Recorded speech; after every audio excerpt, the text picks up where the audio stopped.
Assalamualaikum warahmatullahi wabarakatuh. Perkenalkan, nama saya Ayu Anggraini. Baiklah, di sini saya akan menjelaskan ulang survei permasalahan BK. Materi kelompok 13 yang disusun oleh Ayu Anggraini dan Siti Fatuna. Dasar pemikiran penyelenggaraan bimbingan dan konseling di sekolah bukan semata-mata terletak pada ada atau tidaknya landas hukum perundang-undang. Namun yang lebih penting adalah menyangkut upaya memfasilitasi peserta didik agar mampu mengembangkan potensinya dirinya atau mencapai tugas-tugas perkembangannya. Peserta didik sebagai seorang individu yang sedang berada dalam proses perkembangan atau menjadi on becoming, yaitu berkembang ke arah kematangan atau kemandirian. Untuk mencapai kematangan tersebut, peserta didik memerlukan bimbingan karena mereka masih kurang memiliki pemahaman atau wawasan tentang dirinya dan lingkungan. Pelayanan bimbingan dan konseling di sekolah merupakan usaha membantu peserta didik dalam mengembangkan kehidupan pribadi, kehidupan sosial, kegiatan belajar, serta perencanaan dan pengembangan karir. Pelayanan bimbingan dan konseling memfasilitasi pengembangan peserta didik secara individual, kelompok, atau klasikal sesuai dengan kebutuhan, potensi, bakat, minat, perkembangan kondisi serta peluang-peluang yang dimiliki. Pelayanan ini juga membantu mengatasi kelemahan dan hambatan serta masalah yang dihadapi peserta didik. Baiklah, sebelum lanjut, saya akan menjelaskan pengertian masalah pribadi dan masalah pribadi. Masalah, menurut istilah psikologi, masalah adalah pertentangan antara keinginan atau dorongan yang dapat saling berlainan, biasanya menimbulkan ketegangan emosional. Pribadi, dalam bidang statistik dan metafisika, pribadi berarti tidak dapat dibagi, dan biasanya menggambarkan benda, bilangan, atau numerikal apapun yang tunggal, namun kadang berarti seseorang. Sejak awal abad ke-17, istilah pribadi menunjukkan keterpisahan, yakni individualisme. Kepribadian merupakan keadaan atau sifat individu, yaitu seseorang yang terpisah atau berbeda daripada orang lain dan memiliki kebutuhan, tujuan, hasrat sendiri. Sedangkan masalah pribadi adalah kesenjangan atau hambatan yang dialami oleh individu dalam mencapai suatu tujuan antara yang diinginkan dengan kenyataan yang ada. Baiklah, selanjutnya itu rincian sebab dan akibat suatu permasalahan BK. Salah satu langkah yang perlu dilakukan oleh guru bimbingan dan konseling untuk menangani suatu permasalahan BK seseorang siswa ialah mengetahui kemungkinan sumber penyebab masalahnya sebagai latar belakang permasalahan BK atau aspek diagnosis dari sesuatu permasalahan BK. Aspek diagnosis itu adalah tinjauan ke masa yang lampau yang diduga menjadi sumber penyebab timbulnya masalah pada diri siswa. Setiap permasalahan yang terdapat pada diri siswa itu tentu ada penyebabnya. Ada dua pertimbangan paling tidak yang dapat digunakan untuk dapat diduga menjadi sumber penyebab itu, yaitu pengalaman empiris dan kajian secara teoritis. Tepatnya, langkah dalam pembuatan keputusan diagnosis ini memungkinkan tepatnya langkah aspek prognosis. Dalam hal itu, akan memungkinkan tepatnya untuk bantuan yang diberikan oleh mengatasi masalah. Berikut ini contoh uraian beberapa gejala yang terdapat pada permasalahan BK. Kemungkinan penyebab masalah atau aspek diagnosis, dan kemungkinan akibat yang muncul dari masalah itu atau aspek prognosisnya. Pertama itu membolos. Permasalahan membolos. Makna atau rincian membolos ialah berhari-hari tidak masuk kelas, tidak masuk sekolah tanpa alasan yang jelas dan izin, sering keluar pada jam tertentu, tidak masuk kembali setelah meminta izin, masuk sekolah berganti hari, mengajak teman-teman untuk keluar pada mata pelajaran yang tidak disenangi, meminta izin keluarga dengan berpura-pura sakit atau alasan lainnya. Kemungkinan sebab membolos ini ialah tidak senang dengan sikap dan pengajaran guru, merasa kurang mendapatkan perhatian dari guru, merasa tidak nyaman oleh karena sikap guru, proses belajar dan mengajar yang membosankan, merasa gagal dalam belajar, kurang berminat terhadap mata pembelajaran, terpengaruh oleh teman yang suka membolos, takut masuk sekolah karena tidak membuat tugas yang diberikan guru, atau tidak membayar kewajiban uang sekolah. Nah, ini kemungkinan siswa itu membolos. Pertama, mungkin minat terhadap pembelajaran akan semakin kurang. gagal dalam ujian, hasil belajar yang diperoleh tidak sesuai dengan potensi yang dimiliki, tidak naik kelas, penguasaan terhadap materi pembelajaran tertinggal dari teman-teman lainnya, dikeluarkan dari sekolah.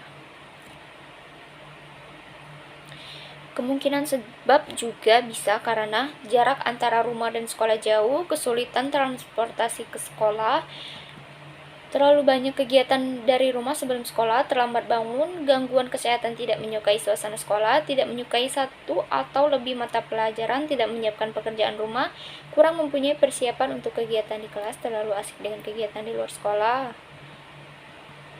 Kemungkinan akibatnya itu nilai rendah, tidak naik kelas, hubungan dengan guru terganggu, hubungan dengan kawan sekelas terganggu, kegiatan di luar sekolah tidak terkendali. Berikut ini ialah langkah-langkah dalam upaya memahami permasalahan BK. Pemahaman terhadap suatu permasalahan BK perlu dilakukan secara menyeluruh, mendalam, dan objektif. Menyeluruh artinya meliputi semua jenis informasi yang diperlukan, baik kemampuan akademik, keadaan sosial psikologis, termasuk bakat, minat, sikap, keadaan fisik, lingkungan keluarga. Informasi itu dipelajari melalui berbagai cara, termasuk wawancara konseling, kunjungan rumah, observasi, catatan kumulatif. Penjelasan jenis informasi melalui cara itu bukan saja menambahkan pemahaman yang lebih luas, melainkan juga pemahaman semakin mendalam. Dan tentunya informasi atau data yang terkumpul itu haruslah akurat dan objektif. Untuk maksud tersebut di atas, upaya yang perlu dilakukan oleh guru pembimbing ialah, pertama itu, mengenali gejala. Pertama-tama tentu kita mengamati adanya suatu gejala. Gejala itu mungkin ditemukan atau diperoleh dengan beberapa cara. Guru pembimbing menemukan sendiri gejala itu pada siswa yang mempunyai masalah. Guru mata pelajaran memberikan informasi adanya siswa yang bermasalah pada guru pembimbing. Wali kelas meminta bantuan guru pembimbing untuk menangani seorang siswa yang bermasalah berdasarkan informasi yang diterimanya dari pihak lain seperti siswa, para guru, ataupun pihak tata usaha. 2. Membuat deskripsi permasalahan BK. Setelah gejala itu dipahami oleh guru pembimbing, kemudian dibuatkan suatu deskripsi permasalahan BK-nya secara objektif, sederhana, tetapi cukup jelas. 3. Setelah deskripsinya dibuat, dipelajari lebih lanjut aspek atau bidang-bidang masalah yang mungkin dapat ditemukan dalam deskripsi itu. Kemudian ditentukan jenis masalahnya, apakah menyangkut masalah pribadi, sosial, belajar, ataupun karir. 4. Jenis masalah yang sudah dikelompokkan itu dijabarkan dengan cara mengembangkan ide-ide atau konsep agar lebih mudah memahami permasalahan secara cermat. 5. Adanya jabaran masalah yang lebih terinci itu dapat membantu guru membimbing untuk membuat perkiraan kemungkinan sumber penyebab masalah itu muncul.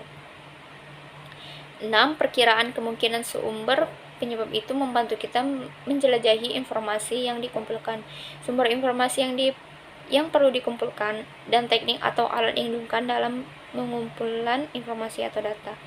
Membuat perkiraan kemungkinan akibat yang timbul dan jenis bantuan yang dapat diberikan merupakan langkah penting agar kita dapat menjajaki kemungkinan memberikan bantuan.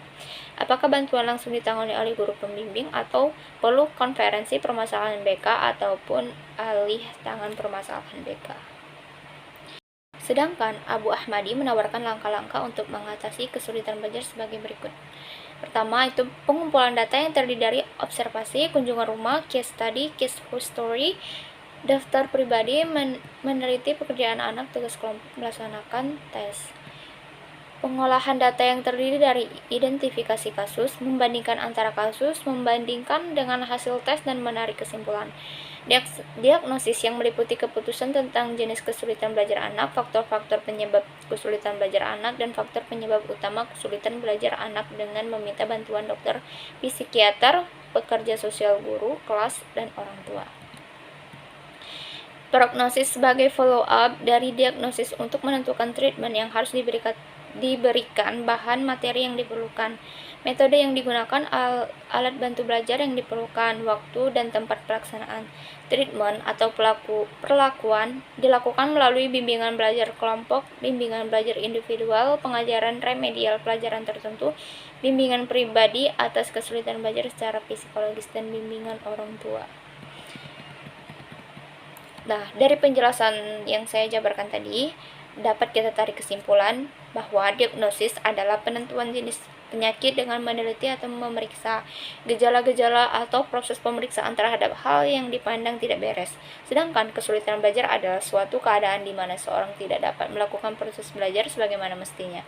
Jadi, diagnosis kesulitan belajar adalah pemeriksaan yang dilakukan oleh guru atau menyuluh terhadap murid yang diduga mengalami kesulitan belajar untuk menentukan jenis dan kekhususan kesulitan belajar yang dihadapi.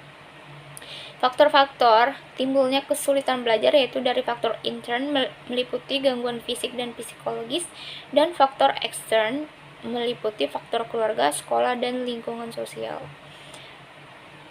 Anak didik yang mengalami kesulitan belajar dapat diidentifikasikan dengan ciri-ciri anak didik: menunjukkan presentasi yang rendah di bawah rata-rata yang dicapai oleh kelompok kelas, lambat menyelesaikan tugas-tugas di kelas, hasil yang dicapai tidak seimbang dengan usaha yang dilakukan, dan menunjukkan sikap acuh tak acuh, dusta, kurang konsentrasi, dan tidak semangat. Untuk mengatasi kesulitan belajar diperlukan beberapa langkah, seperti melakukan observasi kelas, memeriksa penglihatan dan pandangan siswa, memberikan tes diagnostis bidang kecakapan tertentu, dan memberikan tes kemampuan inteligensi atau IQ. Baiklah, itulah hasil dari isi materi saya. Mohon maaf jika banyak salah dan kekurangan. Saya akhiri. Wassalamualaikum warahmatullahi wabarakatuh.